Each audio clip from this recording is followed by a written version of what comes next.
Hubo un nuevo cruce, una nueva muestra de internismo en la cúspide del Frente de Todos y un episodio algo tenso en el acto que encabezó la vicepresidenta Cristina Fernández de Kirchner para homenajear a los caídos en Malvinas, para conmemorar los 40 años de inicio de la guerra. En ese acto contó Cristina que le regaló a Alberto Fernández, que cumplía años ese mismo día, diario de una temporada en el Quinto Piso, que es la crónica que hizo Juan Carlos Torre, un sociólogo radical, del tiempo que pasó con Juan Vital Zurruil, cuando Zurruil era el ministro de Economía de Raúl Alfonsín. Lo hizo con una doble intención, porque después dijo que era de estricta actualidad el texto de Torre, lo cual, bueno, me imagino que a más de uno le habrá encendido una alarma, porque no fue bueno el final de aquella experiencia. Jesús Rodríguez fue ministro de Economía después que Zurruil, no inmediatamente después, sino después de que lo fuera también Juan Carlos Pugliese, bueno, encabezó el Ministerio de Economía entre mayo y julio de 1989, que fue el momento en el cual se precipitó el final de la experiencia alfonsinista, un final traumático, porque incluyó la entrega anticipada del poder, en este caso al peronismo. El que era ministro en ese momento es Jesús Rodríguez, que actualmente es presidente de la Auditoría General de la Nación, vice de la Internacional Socialista y de la Fundación Alem, y que tiene la gentileza de atendernos. ¿Qué tal, Jesús? ¿Cómo estás? Alejandro Berkovich te habla acá en Radio con vos. Hola, Alejandro, un gusto saludarte. ¿Cómo estás? Bien, muy bien. Gracias por atendernos. De verdad, porque la verdad que yo quedé muy impactado de esto del fin de semana. La verdad que el libro de Torre lo tengo, lo he visto en diagonal todavía, no es un bodoque y no me pude sumergir a leerlo. Pero lo primero que te quiero preguntar es si vos lo leíste. Sí, claro que lo leí, por supuesto. ¿Te parece que tiene estricta actualidad, como dijo Cristina? Bueno, tiene puntos de contacto, pero no me animaría a decir eso. El libro habla de las tribulaciones de formular una política económica en un momento complicado del mundo y de la región y de la Argentina. Y entonces, para situar o a graficar lo que quiero señalarte, Alfonsín fue el presidente de la inauguración democrática en la Argentina, pero también era el presidente que la Argentina, que estaba rodeado de dictaduras, en Chile, en Uruguay, en Paraguay, en Brasil, y que así como se consolidó la democracia en Argentina, la gestión de Alfonsín permitió un dominio democrático en la región, que concluyó en el año 89 con la democratización en Chile. Bueno, paradójicamente, fíjate cómo ese mandato democrático, ese periodo democrático, no se puede concluir, lo tienen que entregar anticipadamente por la crisis económica. Bueno, precisamente, entonces ahí, dicho eso, pensemos un poco cuál era el mandato político y constitutivo de ese primer gobierno democrático. Terminar con las inestabilidades y los golpes de Estado y los autoritarismos en la Argentina, que se habían iniciado el 6 de septiembre del año 30 en el primer golpe de Estado. Y visto en esa perspectiva, claramente cumplió el objetivo, pero lleno de dificultades. Veamos un minuto las extraeconómicas, y que explican en parte los conflictos económicos y la frustración y la decepción que supuso esa administración. 13 intentos de paro general, 13 paros generales, 3 intentos de golpe de Estado, el ataque a un cuartel militar por parte de una patrulla perdida de la ultra violenta guerrillera. Lo de Gorriarán, decís. Exactamente. Y en ese contexto se desarrolló esa transición democrática. Muy compleja, muy difícil, muy atravesada por conflictos, como te digo. Y muy distinta a la actual también, esa descripción. Claro, globales, regionales y también locales. Ahora, la historia de ese tiempo, de esos años que relata Torre en el libro, es la historia de un gobierno que hace un acuerdo con el Fondo Monetario Internacional, al cual después el Fondo Monetario Internacional le da la espalda, y que después termina cayendo en una espiral de crisis y no logra concluir su mandato. Bueno, entonces, ¿esa situación te parece a vos que tiene algún paralelismo con la actualidad?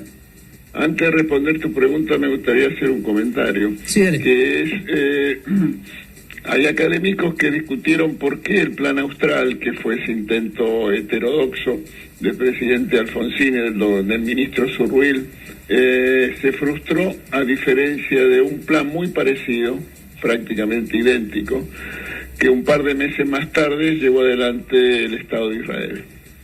Y la respuesta a esa pregunta para mí es muy sencilla. El plan económico israelí tuvo apoyo político sustantivo. ¿Explicitado en qué? Te lo voy a decir.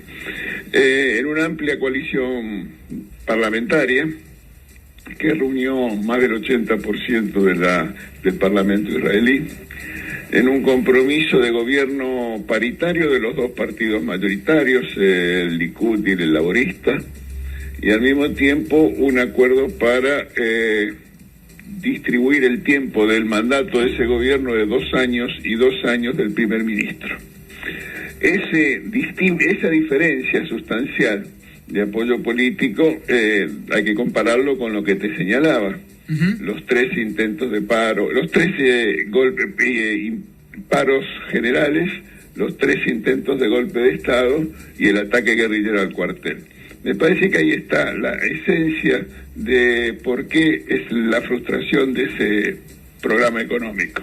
Y van yendo a tu pregunta, te diría que no veo puntos de contacto, que creo que hay diferencias notables y que eso explica lo que me cuesta responder a tu pregunta. Bueno, parece bastante evidente que para Cristina sí, ¿no? Hay puntos de contacto, porque ella dijo... a ver, ¿lo podemos compartir el audio, Ale? Tenemos de los audios que usamos de Cristina, porque ya hicimos un bloque contando todo el discurso del sábado, el momento en el cual ella dice que le regaló el libro al presidente, que si no la vocera le va a decir que no le regaló nada, termina con ese paralelismo. Lo dice así, compartámoslo. Diario de una temporada en el 5º piso. Es un libro que relata las experiencias del primer gobierno democrático del 83 del presidente Alfonsín. Hoy se lo mandé de regalo al presidente para que después la vocera nos diga que no le regaló nada del cumpleaños, ¿viste? Porque después ya veo el lunes, miren si será mala la vicepresidenta que ni siquiera le da un regalito al cumpleaños. Así que le mandé el libro, que es muy interesante y de una extraordinaria actualidad. De una extraordinaria actualidad, dice Cristina. Repito, más allá de lo político, la comparación que hace entre aquel acuerdo con el Fondo Monetario, el de Zurruil, el que cuenta Torre, y el actual, ¿te parece que tiene algún asidero económico? No, por varias razones. Primero, porque en materia económica el Plan Austral tenía una solidez conceptual y una soporte técnico indudablemente superior al esquema que hoy es oficial, y al mismo tiempo vamos a hablar con la mano en el corazón. El doctor Alberto Fernández tiene pocos puntos de contacto con el presidente Alfonsín. Lo que sí me parece que sustantivamente es distinto es que estamos hablando de un gobierno, el actual, congénitamente débil, derivado del procedimiento por el cual el dispositivo del poder oficial se configuró, cuando una persona decidió por sí misma, sin congreso partidario, sin elecciones internas, seleccionar a los 2 principales cargos políticos de la Argentina, el presidente de la Nación y el gobernador de la provincia de Buenos Aires, donde importa poco, la verdad, si el presidente de la Nación también es el presidente del Consejo Nacional del Partido Justicialista y el gobernador de la provincia de Buenos Aires es el vicepresidente de ese Consejo Nacional. Y ese dispositivo anómalo, original y nunca visto, denota una debilidad congénita de la administración. Pero perdón, Jesús, ese dispositivo fue validado en las urnas con millones de votos. Claro, Claro, dieron a Alberto Fernández presidente y a Axel Kicillof gobernador. Digo, más allá de que la fórmula la haya craneado Cristina. Claro, pero al mismo tiempo este dispositivo de poder se exterioriza en un esquema de bloqueo entre el Poder Ejecutivo y el Poder Legislativo. Déjame darte un par de ejemplos. No, están a la vista. Presidente, pero vale la pena porque tiene que ver con esto. A ver. El presidente del Banco Central tiene el pliego en el Senado que nunca fue considerado. El procurador de la Nación tiene su tratamiento en el Senado pendiente. La administradora federal de inteligencia tampoco pudo ser considerada. Perdón, Jesús, te saluda Noelia Barral Grijera, pero ahí estás hablando de ejemplos que requieren 2/3 de los votos del Senado. Es necesaria la oposición en ese caso. Para el presidente del Banco Central no. Pero para el procurador de la Nación sí. Bueno, si querés te puedo poner otro ejemplo. En la Cámara de Diputados se rechazó el proyecto de presupuesto que mandó el Ejecutivo. Pero entonces, no por los votos del oficialismo. Es evidente que estamos en una situación de bloqueo y si no se quiere ver así, puedo seguir con situaciones en las cuales los modos de conformar el gobierno lo lleva a la presencia de muchos actores con capacidad de veto que trae consecuencias de parálisis en las decisiones. Eso vos lo asemejás a lo que le pasaba a Alfonsín con los paros. No, al revés, estoy señalando las diferencias que tienen que ver con una situación particular y no registrada hasta ahora en la historia, derivada de el modo en el cual se conformó el dispositivo de poder y en las particularidades que tiene el consorcio oficialista. Pero, perdón, la interna está a la vista de todos, no la vamos a descubrir nosotros ni vos ahora acá. Lo que sí me parece preocupante es algo que dijiste antes, que es que el plan de Zurril era mejor que el de Guzmán, porque el de Zurril terminó pésimo. Entonces, si es peor el de Guzmán todavía, ¿qué nos espera, no? Bueno, pero antes te dije que el problema del plan austral del doctor Zurril tuvo un déficit de naturaleza política y no técnica. Así como este que estamos viviendo ahora, no conocemos el programa económico, porque la verdad hay que esperar hasta el día 15 para saber cuál es el presupuesto que el gobierno se comprometió a hacer público el día 15 en la carta de intención con el Fondo Monetario, que no es conocido. Entonces el programa no es conocido y la complejidad del dispositivo político está a la luz. Entonces aquí tenemos dos problemas, el técnico y el político. Para vos entonces puede terminar peor todavía que aquella experiencia. No estoy diciendo eso. Te pregunto, ¿puede terminar peor que aquella experiencia? Estoy diciendo que es necesario que el oficialismo encuentre procedimientos y mecanismos que provean un rumbo creíble y viable y sostenible de sus decisiones políticas. ¿Hay algún elemento que te haga pensar que en este momento puede llegar a haber hiperinflación como la que te tocó enfrentar a vos? Pienso que no, pienso que el gobierno tiene los instrumentos para evitar esas circunstancias.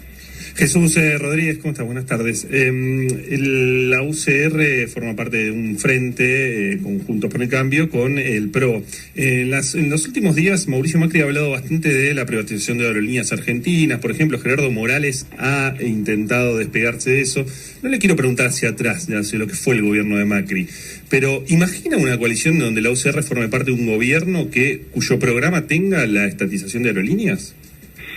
No, imagino la participación del radicalismo en una coalición que integra, que formó, que le dio origen y que somos fundadores, con un programa de político y económico que empieza a recorrer un camino que permita superar la crisis de estancamiento de la Argentina, y espero que ese gobierno de coalición sea encabezado por un radical. Y si no, eso no ocurre, porque puede haber paso, puede no ser Macri, puede ser Patricia Bullrich, puede ser otra expresión dentro del PRO.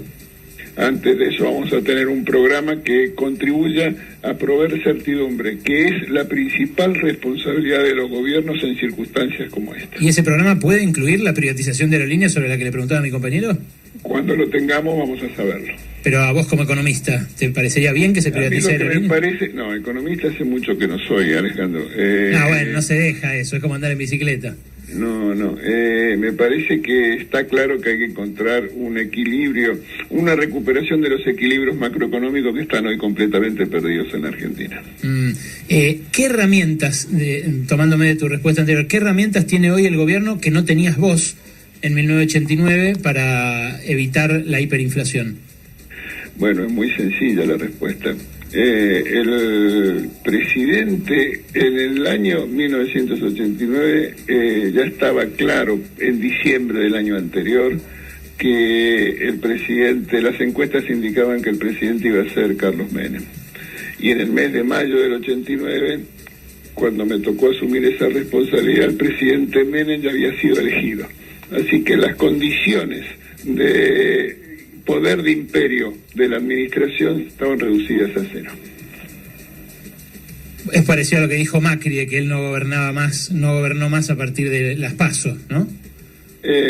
No sé si, no me recuerdo esa frase de Macri, pero está claro que hace falta por definición, capacidad de actuar y de respetabilidad política por parte de la acción de gobierno.